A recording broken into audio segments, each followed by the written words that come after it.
जो ब्रह्मचर्य से युक्त होता है उसकी संकल्प शक्ति बढ़ती है।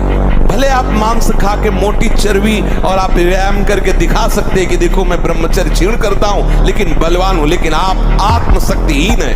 वो आपका मोटा हो जाना बलवान नहीं है, आपके सुंदर सुंदर मांसपेशियां निकल आना वो बल नहीं है। आप शक्ति बलवान वो है जो आए हुए आंतरिक वेगों को सह जाए, आए हुए आंतरिक वेग को जो सह गया वही बलवान है।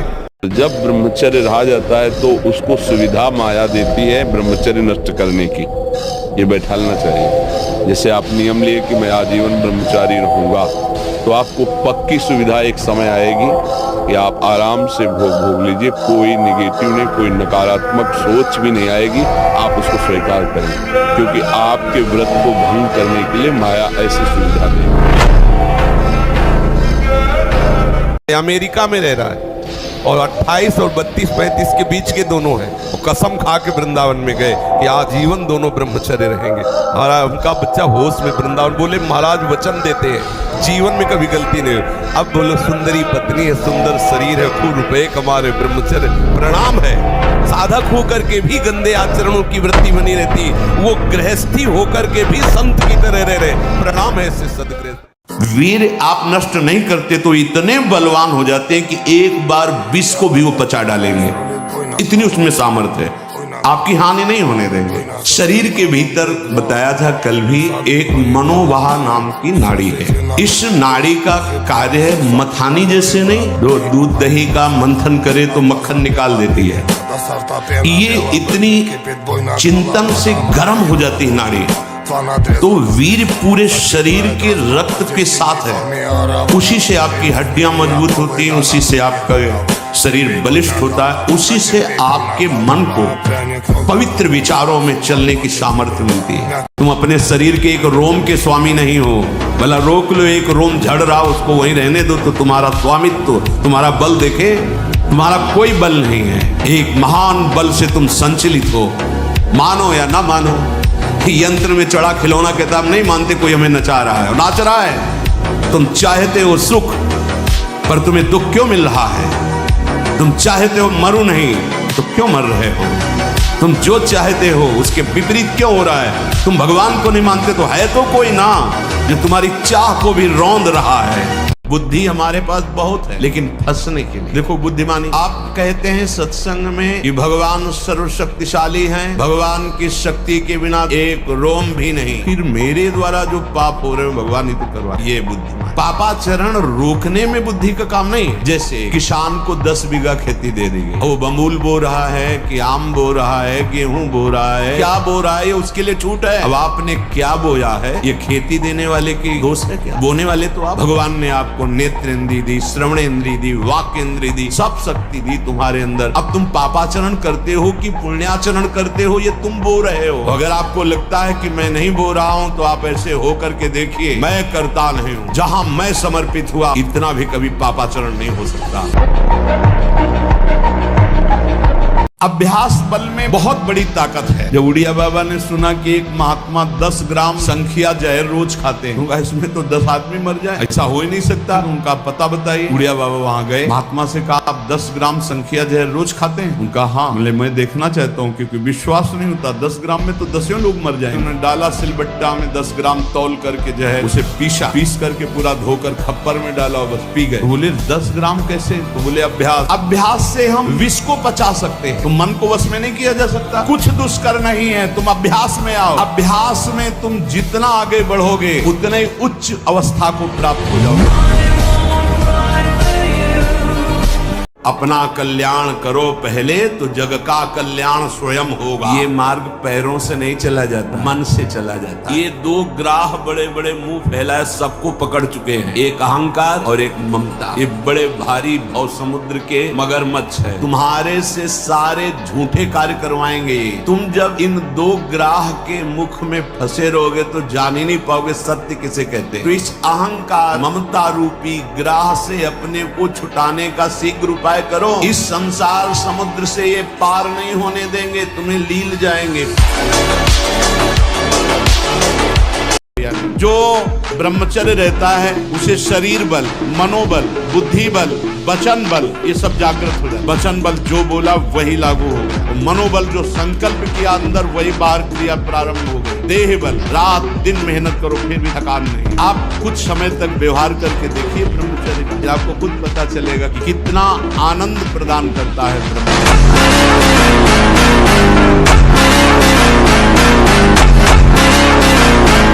ब्रह्मचर्य। नाम जप ये दो परमार्थ की नींव समझ लो। गृहस्थी में हो तो भी संतान उत्पत्ति के लिए शास्त्र आदेश करता है, वो क्या शेष समय ब्रह्मचर्य रहो तो आपकी स्मृति, आपका बल, आपकी चेतना जागृत रहेगी।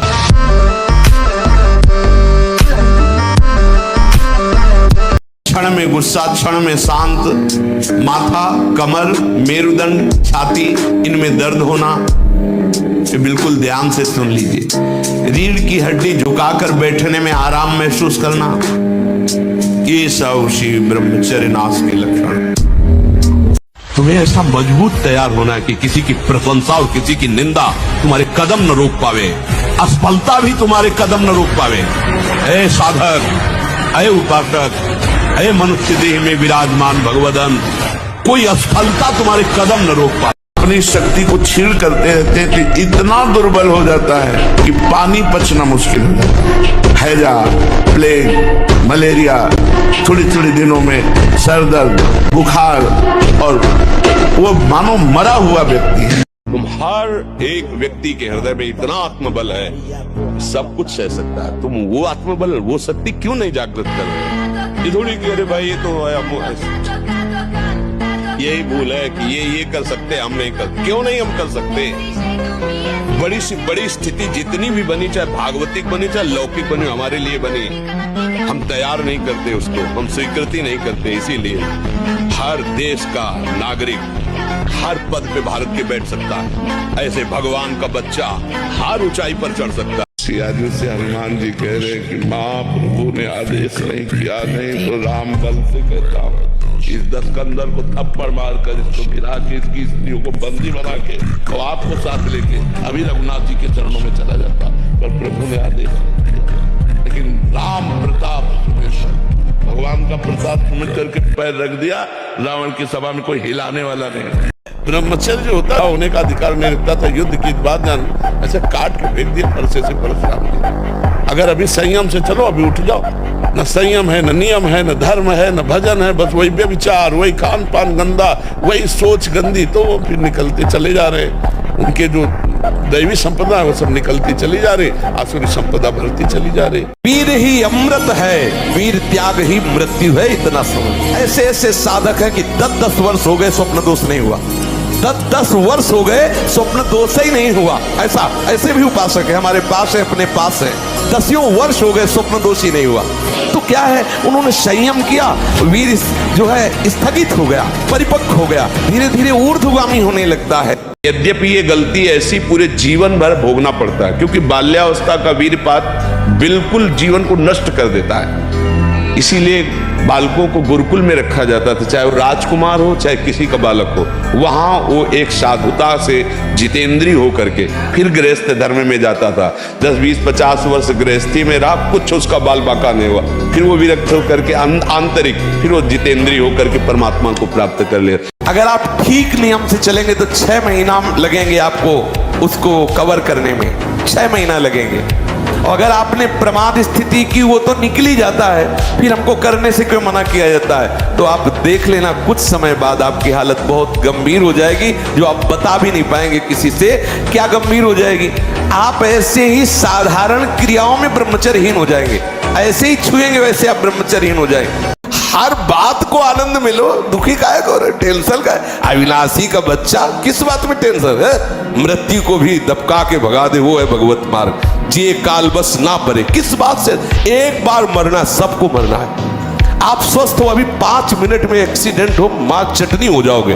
कभी भी कोई भी कहीं भी हो सकता है। क्या रो रो के मरना? एक बार मरना है ना, स्वीकार कर लिया, वो एक ही बार होगा ना, जब होगा तब देख लिया जाए। आज तो मस्ती से रो, आनंद से रो, प्यारी जू का गुणगान करो, चौड़ी छाती करके चलो, राधा वल्लभ श्री हरिवन। क्या करेगा ब्लड प्रेशर? तीन ऐसी बातें हैं जिनमें मनुष्य को महासुख की अनुभूति जैसा लगता है। यदि हमें सुंदर स्त्री मिल जाए, पुरुष के अंदर रहता है, या सुंदर पुरुष मिल जाए, स्त्री के अंदर रहता है, या जैसा भी भाव, हम सुखी हो जाए। यदि हमें मनोवांछित धन मिल जाए तो हम सुखी हो जाए, हमारा बड़ा नाम हो जाए, प्रतिष्ठा हो जाए तो हम सुखी हो जाए। तीन बातें रखी गई हैं पूरी माया को छान करके, कंचन, कामिनी और कीर्ति। जो एक उत्साह रखते हैं कि हमें भी जीवन में अपने जीवन में परिवर्तन लाना है, तो महाराज जी नए साल पे वो क्या ऐसा नियम लें? हम सबसे प्रार्थना करते हैं इस नए वर्ष के आगमन पर आप संकल्प ले कि आप कोई पापाचरण, जैसे कोई शराब पीता हो, संकल्प ले कि मैं इस नवीन वर्ष से प्रारंभ होते ही शराब छोड़ दूं। लेकिन लोग इन्हीं बातों की पार्टी बनाते हैं, मदिरा पीना, मांस खाना, बेविचार करना, बोले new year, happy new year. ये हैप्पी वाले काम कर रहे हो, ये नरक वाले काम कर रहे हो, ये दुख वाले काम कर रहे हो, तुम्हारा पतन हो जाएगा इससे। मनुष्य जीवन मिला, आप कोई राक्षस थोड़ी हो।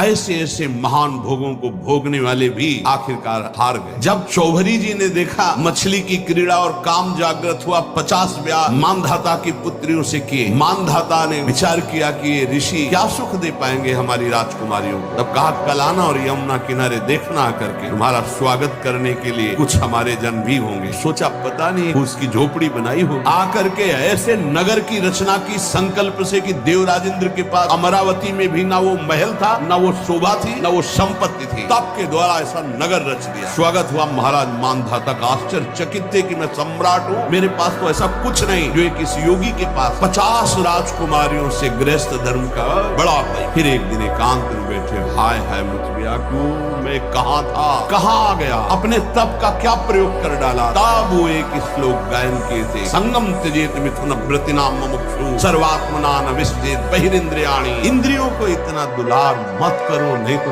नष्ट कर देंगे।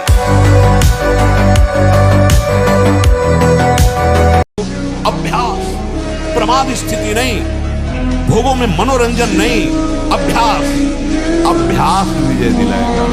अभ्यास में बाधा देने वाले से राग रहित हो और अभ्यास में दृढ़ हो जाओ। क्या नहीं प्राप्त, क्या नहीं, हमारी अभ्यास की इतनी प्रवीणता बन जाए, जिस लक्ष्य पे हम लगे उसको हम पार करें, उस पर पहुंचे, निराश होने की जरूरत नहीं। हनुमान जी को कोई परास्त क्यों नहीं कर पाता था? पहला चरित्र पवित्र और दूसरा हृदय में भगवान का निरंतर स्मरण। लंका में ऐसा विलासिता थी कि हनुमान जी के सिवा दूसरा कोई पवित्र विचार रख ही नहीं सकता था। तो हनुमान जी का कहीं भी चित्त डिगा नहीं। मस्तिष्क में बिजली की तरह इसका प्रभाव पड़ता है ब्रह्मचर्य नाश का। वो एकदम क्षीण करता चला जाता है, याददाश्त नष्ट हो जाना, शरीर में एक अजीब सी पीड़ा होना, खाली खालीपन महसूस होना, प्रतिभा न रह जाना, तेज न रह जाना, उत्साह न रह जाना और पागल सा व्यवहार होना। पूर्ण ब्रह्मचर्य की आवश्यकता है। जरा भी चूक नहीं, जैसा कह रहे वैसा प्राण सूक्ष्म होने लगेंगे, मन एकाग्र होने लगेगा, शरीर शांत होने लगेगा, चंचलता रही। पर एक बार पसीना पसीना, एक बार भीषण कष्ट प्रतिदिन, जब तक शून्यावस्था नहीं आती शरीर की, तब तक। इतना अधिक पुष्ट ब्रह्मचर्य होगा तो ये श्वेत कीट बलवान होते हैं, इतने बलवान हो जाते हैं कि विष को भी पचा जाएगा। इतनी क्षमता ब्रह्मचर्य में है, विष को पचा डाले। भोजन की क्या बात, एक ही बार तो मरना है यार, तो दिक्कत का है कि जो कष्ट आएगा उसे भोगेंगे। राधा राधा राधा, बहादुर बनो, एकदम कमजोर मत बनो, मेरी बात मान लो। खान पान से भी ज्यादा संयम जरूरी होता है। ब्रह्मचर्य में आत्मबल प्रकट होता है। जैसे बड़े मोटे शरीर हैं और ब्रह्मचर्य ठीक नहीं है, तो मांस चर्बी तो दिखाई देगी, लेकिन अंदर बल उत्साह की कमी होती है। जो ब्रह्मचारी है उसमें एक तेज होता है, एक उसमें बल होता है। मोबाइल में गलत दृश्य देखने वाले कैसे संभल सकते हैं? जब मछली की क्रीड़ा देखकर एक महात्मा 50 ब्याह करता है, तो तुम मनुष्य की क्रीड़ा देखोगे सर्च करके, गंदी गंदी बातें देखोगे, इधर उधर की नाटक नौटंकी देखोगे, तुम भजन करोगे? ये बहुत बड़ी कलयुग की कुचाल है मोबाइल। अगर इससे काम ले पावे तो अपने बस जो महापुरुषों के वचन सुन लो या जो अत्यंत आवश्यक कार्य कर लो, नहीं तो स्विच ऑफ करके रख दो। अगर बार बार उसको देखना और किसका मैसेज और सब, तो फिर वो आकर्षण चित्त में ऐसा बैठेगा कि एकांत में गंदी बातें देखने लगोगे। मतलब अगर मोबाइल से सही प्रयोग ना हुआ तो मोबाइल ही काफी है साधक को भ्रष्ट करने के लिए, नष्ट करने के लिए। अगर आप शुद्ध ब्रह्मचर्य रहना चाहते, स्वप्न दोष से निपटना चाहते, तत्काल व्यायाम कीजिए 30 मिनट कम से कम। दंड है, बैठक है और भी आसन है योगियों ने बताए हैं। और फिर 20 मिनट कम से कम प्राणायाम कीजिए, कपालभाति, अनुलोम विलोम आदि जो भी आप सीख पाए। और इसके बाद 30 मिनट तक कोई खान पान न कीजिए। प्राणायाम व्यायाम के 30 मिनट तक ना आप चाय पीजिए ना पानी। चाय तो बड़े बूढ़ों की बात है, आपका शरीर रोगी हो तो चाय की जरूरत क्या है। ब्रह्मचारी अपने आप में इतना चाय होता है कि उसे जरूरत ही नहीं दूसरे किसी गर्म पदार्थ पाने की। यही भूल है कि ये कर सकते, हम नहीं कर। क्यों नहीं हम कर सकते? बड़ी सी बड़ी स्थिति जितनी भी बनी, चाहे भागवतिक बनी चाहे लौकिक बनी, हमारे लिए बनी, हम तैयार नहीं करते उसको, हम स्वीकृति नहीं करते। इसीलिए हर देश का नागरिक हर पद पे भारत के बैठ सकता है। ऐसे भगवान का बच्चा हर ऊंचाई पर चढ़ सकता है। थोड़ा आगे बढ़ो, नाम जप करो, धर्म से चलो और शरीर जैसे जवान शरीर है, व्यायाम करो, जरूर करो। अब मान लो आपकी 25 वर्ष की अवस्था हुई और 10 वर्ष आप करते रहे हैं, अब आपको संभलना बहुत ही कठिन है। क्योंकि जो संभलने की अवस्था थी उसमें तो आपने नष्ट कर दिया, अब संभलना कठिन। लेकिन फिर भी संभलने का उपाय है, आयुर्वेदिक किसी अच्छे वैद्य से और धातु पुष्टता की औषधि ले और व्यायाम, भोजन सुधार, संग सुधार, चिंतन सुधार, शास्त्रों का स्वाध्याय और नाम जप, यही हमारे हृदय में निश्चय है। इसी से सुधार हो सकता है। सिहार नहीं पैदा होते सिंहों के सिंह ही होते। हरिदास सिंह होता है, एक गर्जना में लाखों का कल्याण होता है। आस्याम्यास्थाय धैर्यम मम निज परमाभीष्ट सिद्धिर्भवत्रे। हे हरि, कैसी भी परिस्थिति हो मेरे को कोई नहीं रोक सकता, क्योंकि मेरा धैर्य है आपसे है। जैसी परिस्थिति देना चाहो दे दो। बहुत ध्यान से सुनो ना। अपने इंद्रिय मन को किसी भी उत्सव का निमित्त बनाकर, किसी आनंद में प्रफुल्लित होकर कभी किसी विषय को स्वीकार न कर। हर भोग माया का ऐसा दलदल है, जो इसमें एक बार चखने के लिए कूदा वो धंसता चला गया। जब कोई भगवान के मार्ग में चलता है तो ये 3 खाइयां होती जहाँ उसको माया गिराती है। पहली खाई है कंचन, वित्त, रुपया पैसा का संग्रह। फिर इसके बाद है कामिनी। कामिनी का तात्पर्य हर इंद्रिय संयोग से है और विशेषतर जनेंद्रिय के संयोग। फिर तीसरा है कीर्ति। इनमें ऐसे सुखों का आकर्षण ब्रह्मा जी ने रखा है कि ऐसा लगता है तो भगवान तो मिल ही जाएंगे, देख लेते हैं। ये घाटियां वही नहीं पार कर पाता जो भगवत प्राप्त महापुरुषों का आश्रय ले। किसी भी स्त्री शरीर को देखकर भोग भावना करते हैं, हमारा पतन निश्चित है। कोई क्रिया हो या ना हो, ये चिंतन वाली बात है, ध्यान रखना। किसी भी माता बहन को भोग बुद्धि से देखना तो तुम समझ लो नरक जाने का रास्ता फिट कर रहे हो। जब हम बहुत उपाय करके देखें कि मन हमारा नहीं रुक रहा, तो उसको रोकने का एक नया उपाय आपको बताए हम। छोड़ दो राधा, जा तू जा, देखते तू क्या कर लेगा। मेरी बिना स्वीकृति के तू कुछ नहीं कर पाएगा। जा राधा राधा, वो राधा में लगेगा। 6-6 घंटे पद्मासनों पर बैठे, बिना हिले डुले, भीषण कष्ट हुआ पर उसे शांत। तो सुषुम्ना नाड़ी खुली, वीर ऊर्ध्वता में।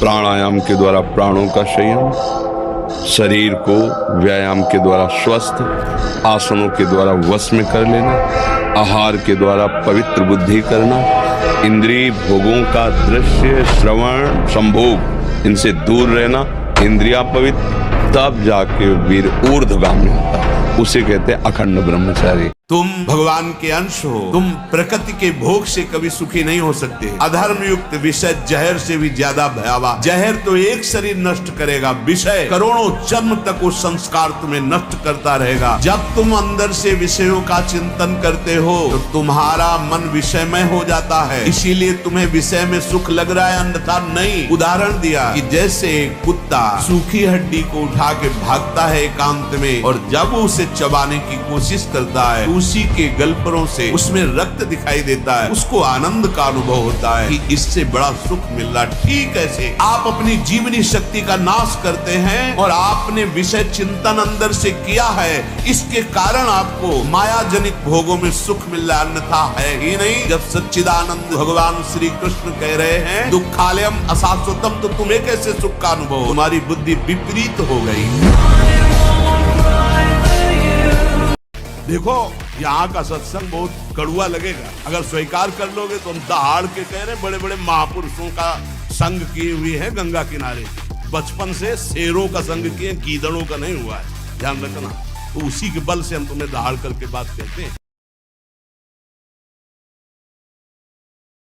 जितना ब्रह्मचर्य क्षीण होता जाएगा उतनी आपको अधिक सर्दी लगेगी, अधिक गर्मी लगेगी, चिड़चिड़ा स्वभाव हो जाएगा, कुछ कार्य करने का मन नहीं, पड़े रहने का मन रहेगा, आपके अंग प्रत्यंग ये प्रमादी हो जाएंगे, इंद्रियां प्रमादी हो जाएंगी। विश्व की किसी की ताकत नहीं, विश्व में किसी की ताकत नहीं भगवान के दास को झुका सके।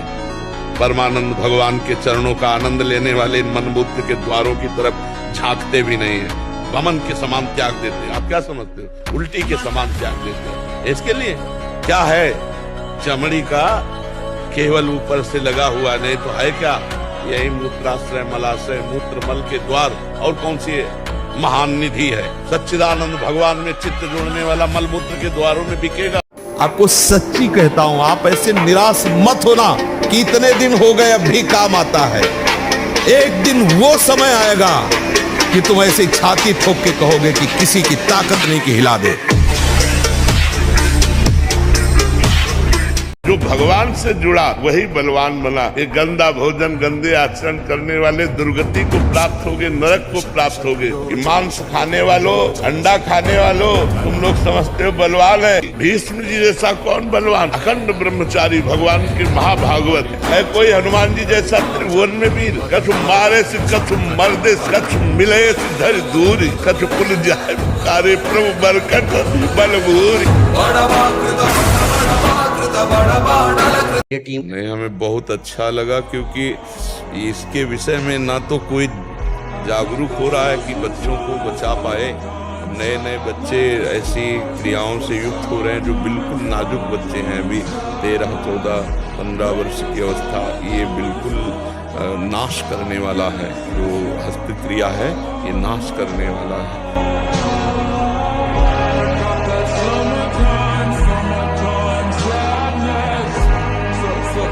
ब्रह्मचर्य में एक जोश होता है, एक उन्माद होता है, एक जिद्दी स्वभाव होता है। हारने का स्वभाव ही नहीं होता ब्रह्मचारी का। जहाँ हारने का स्वभाव होता है वहीं वो विजय प्राप्त करता है।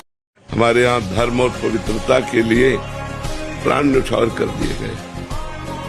जब मुगलों का शासन था, जिससे राजघरानों में सूचना मिलती कि मुगल आक्रमण कर लिए, राजा बंदी बना लिया जाएगा, हजार हजार स्त्रियां एक साथ आग की ज्वाला में जल गई।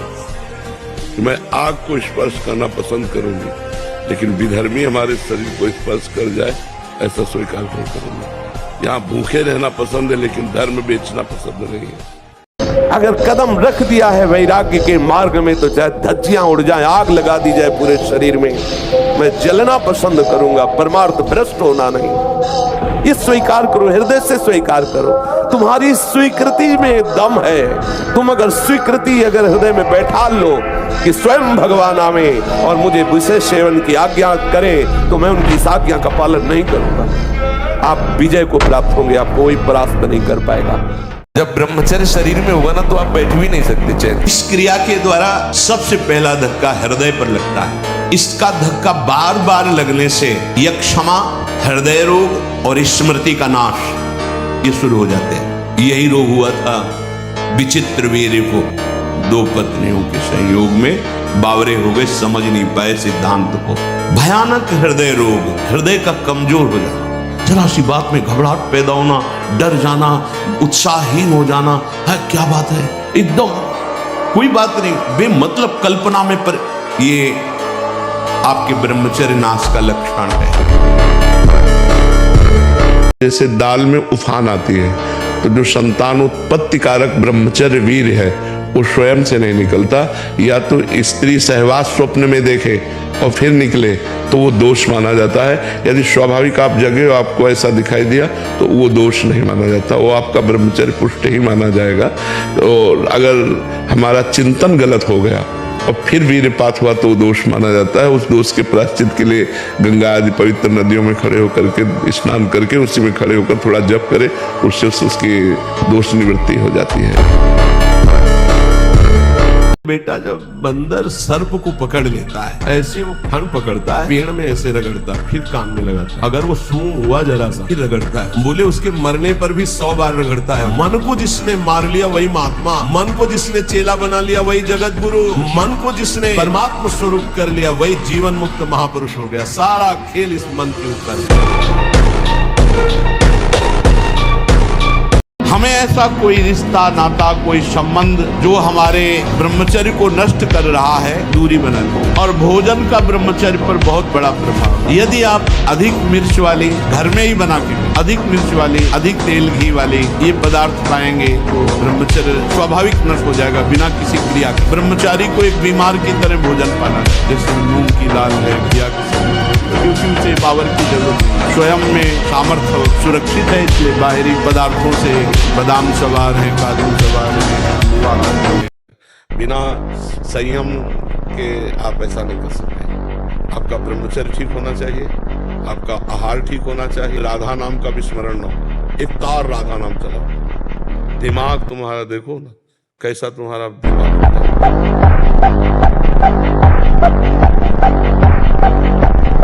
दही के मंथन से वो घृत निकाल ले, वैसे ही मनोवाह नाड़ी काम करती है। वो पूरे शरीर की नस नाड़ियों से आपके जो वीर शक्ति उसको एकत्रित कर लेती है, चाहे शरीरधारी कोई भी, स्त्री हो पुरुष कोई। आज से हम नियम लेते हैं कि जितना बन सकेगा हम दूसरों को सुख देंगे। अगर कोई हमें कष्ट देगा तो जहां तक भगवान सामर्थ्य दिए मैं सहूंगा। अगर भगवत धर्म के विरुद्ध होगा तो भी भगवान जैसा आदेश करेंगे वैसा करूंगा। अगर वहां आवश्यकता पड़ी तो अपने प्राण समर्पित कर दूंगा, धर्म की रक्षा करूंगा। हमारे स्वभाव में हारना नहीं है, बचपन से हारना स्वभाव हमारा, डरना और हारना ये दो हमारे स्वभाव में, चाहे अभी काट डाले जाए पर मतलब स्वभाव में नहीं। जैसे हमको कभी मन डरवाया ना, अब बच्चे थे गंगा किनारे, यार यहाँ भूत है, यहाँ है, वहीं खड़े हो जाते, वहीं रात रुकते, कहाँ भूत है, कौन हमें डर, कहीं कोई डर नहीं, कोई डर नहीं, केवल एक भ्रम।